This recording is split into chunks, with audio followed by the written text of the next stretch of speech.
Honorable sénateur, je tiens à signaler la présence dans nos tribunes de la délégation de l'Association canadienne des travailleuses et travailleurs sociaux menée par leur présidente Barb Whiteneck. Sont les invités de l'honorable sénatrice Bernard. Au nom de tous les sénateurs et sénatrices, je vous souhaite la bienvenue au Sénat du Canada.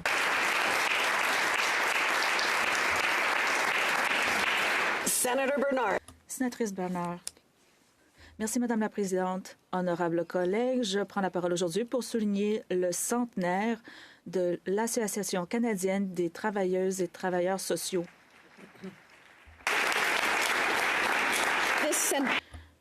Ce centenaire s'articule autour du thème suivant: réfléchir à notre passé, réimaginer notre avenir. Comme beaucoup d'entre vous le savent, je suis travailleuse sociale et j'exerce également la fonction de sénatrice. Je me sens proche des travailleurs et travailleuses sociaux de tout le Canada grâce à notre engagement commun en faveur des droits de la personne, de la justice sociale et de la défense des personnes, des familles et des communautés marginalisées.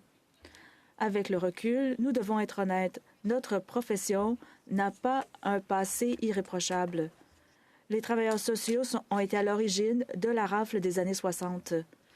Des travailleurs sociaux ont fait partie de ceux qui ont convaincu les habitants d'Afriqueville de quitter leur foyer avant que leur communauté ne soit effacée de force.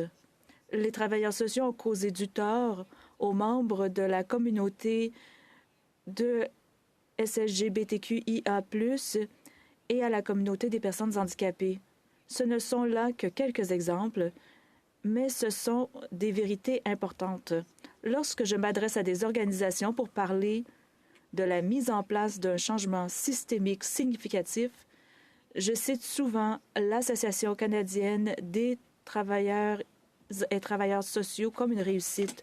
Leur travail sur la réconciliation et les réparations me donne un espoir essentiel. Par exemple, en plus d'offrir des initiatives de formation continue approfondue et adaptée à la culture, l'association soutient activement le travail des travailleurs sociaux autochtones et noirs au sein de leur propre communauté. De plus, elle a révisé son code de déontologie pour refléter l'évolution de ses valeurs fondamentales et un engagement renouvelé à faire en sorte que les travailleurs sociaux soient des agents de changement social positif.